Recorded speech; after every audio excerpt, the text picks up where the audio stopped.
Welcome back. Time to get into section 2. This section is going to be about assimilation and pluralism. It's going to specifically look at the immigrant experience uh, early on in this country. Immigrants to white ethnic to white Americans is the title, and you'll see why here real quick.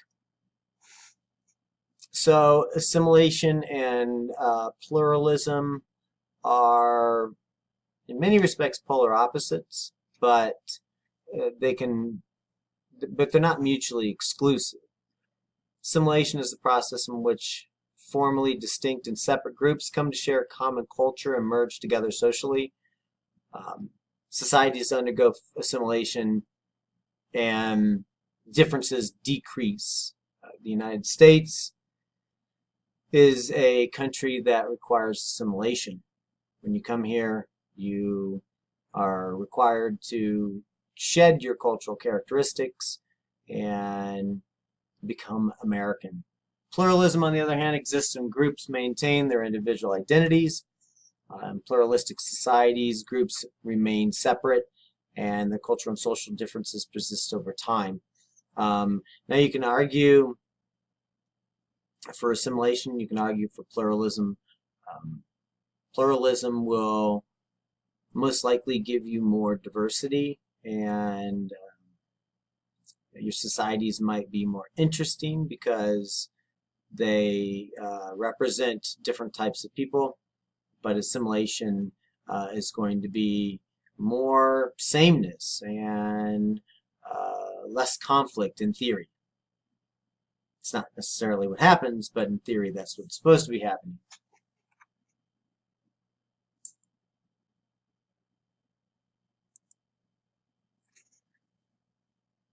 There are different types of assimilation and pluralism, as I said, are in some ways contrary, but they're not mutually exclusive. They may occur together in a variety of combinations within a particular society or group, and some segments of a society may be assimilating while others are maintaining their differences. The United States is very much a case of this last statement. You have groups like Hispanics that are assimilating in many respects into the United States culture, while Native Americans, or some Native Americans, are choosing to remain separate. So in the United States, this is exactly what's happening, and those that remain separate have a harder way of succeeding, but some have, which we'll get to here in a second. There are types of assimilation. The melting pot theory, a process in which different groups come together and contribute in roughly equal amounts to create a common culture and a new, unique society. This is the way the United States used to think about itself. It was a rosy, naive understanding of what was happening in the United States. The key term here is in roughly equal amounts. There's no equality, or there's very little equality in the United States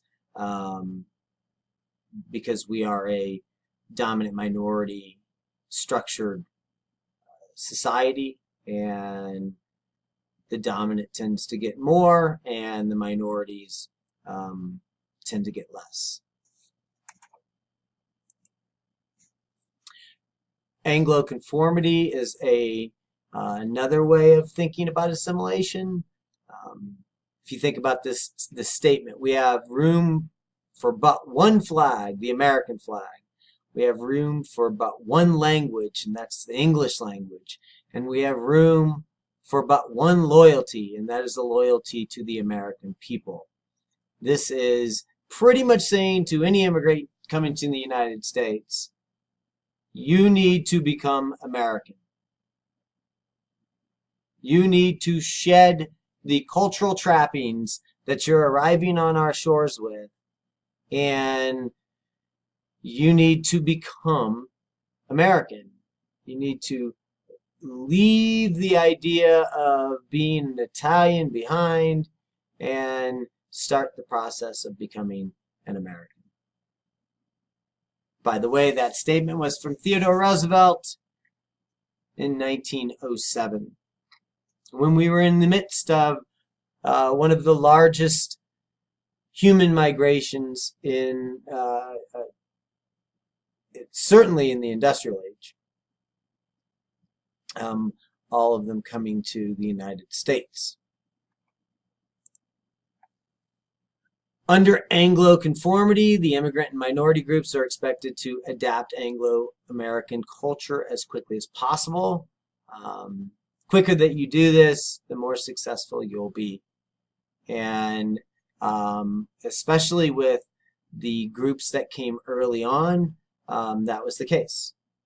Because you could, for reasons that were based on similarity, you were most likely white, Northern European, and probably Protestant. And so the culture that you possessed and the ones that were being recreated here in the United States were similar, and you could shed the basic cultural trappings of your German heritage and quickly become American. Once again, under Anglo-conformity, immigrant and minority groups are expected to adapt to American culture as quickly as possible. In order to succeed, to get better jobs, education, and other opportunities, you have to begin to speak English. And you have to start to try and accept what the American overall way of life is. But Americanization also created conflict, anxiety, demoralization, and resentment.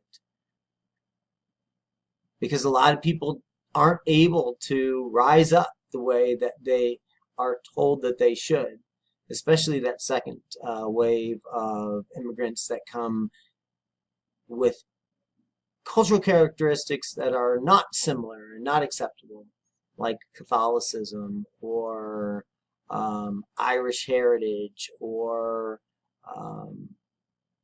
African slaves. So not everybody is going to succeed.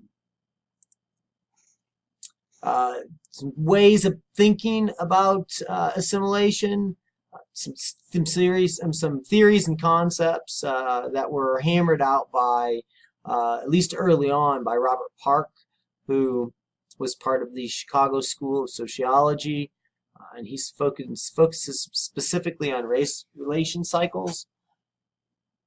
He said that there's a cycle that happens when two cultures come together. There's first contact.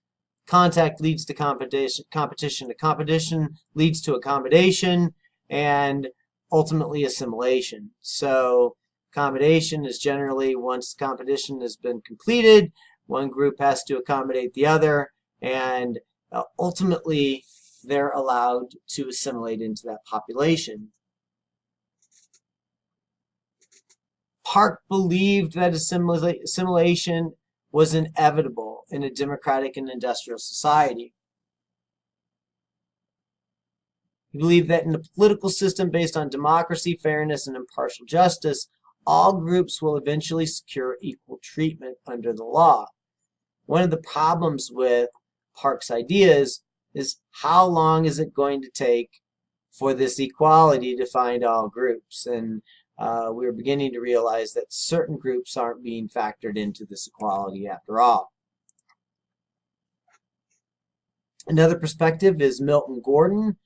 He differentiated between culture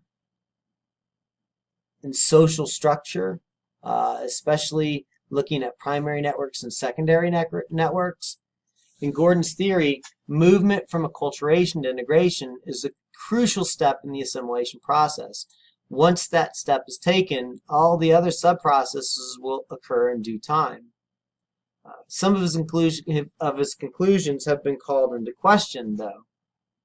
Individual sub-processes of assimilation that Gordon saw as linked to a certain order are often found to occur independently of one another. A group may integrate before acculturating or combine the sub-processes in other ways.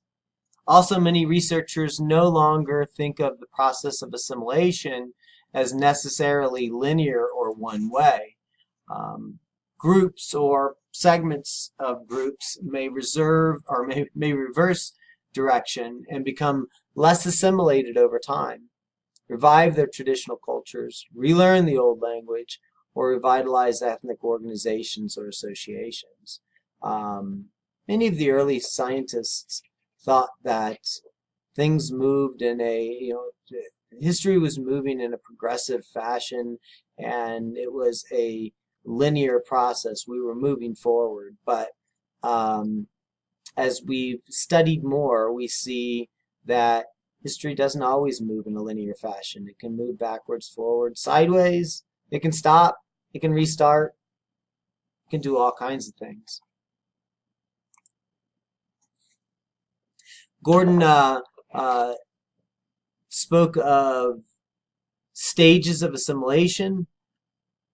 First, there was acculturation, where the group learns the culture of the dominant group, including language and values. Then there's integration. At the secondary level, the integration is where members of the group enter the public institutions and organizations of the dominant society. And at the primary level, members of the group enter the cliques, clubs, and friendship groups of the dominant society. And finally, intermarriage or marital assimilation. When we start to see groups intermarrying, we can really begin to say with confidence that the assimilation process has really taken hold.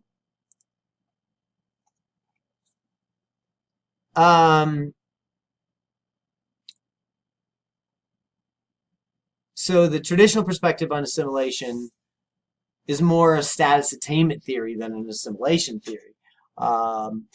Incomplete. It's one of the things about it is it's incomplete in explaining status attainment as it de-emphasizes structural factors in favor of individual factors, and it also assumes fairness in U.S. society, which we of course know may not be the case. One of the things you might ask yourself is, why did some immigrant groups achieve upward mobility more rapidly than others?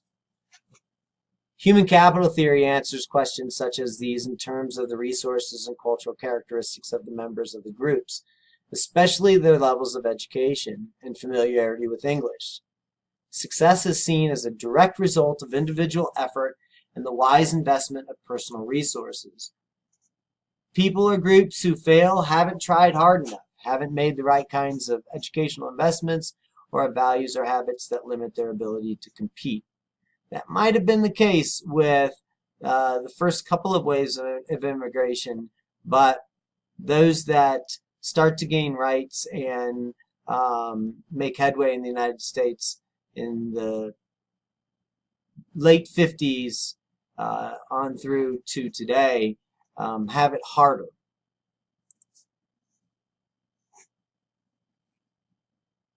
Something else to think about is pluralism. First coined by Horace Kallen. He rejected the notion of Anglo conformity, which was inconsistent with democracy and other core American values. He believed that full assimilation is not materialized even among European ethnic groups. And his interest in pluralism is also increased due to increasing U.S. diversity, global conflicts rooted in ethnic differences, and multiculturalism has been seen, or has been and will be going on, and the debate will continue about it. Pluralism exists when groups maintain their individual identities. In a pluralistic society, groups remain separate and their cultural and social differences persist over time. The Amish are a great example of pluralistic society. One more thing to think about is multiculturalism, a general term for a variety of programs and ideas that stress mutual respect for all groups and from multiple heritages that shape the United States.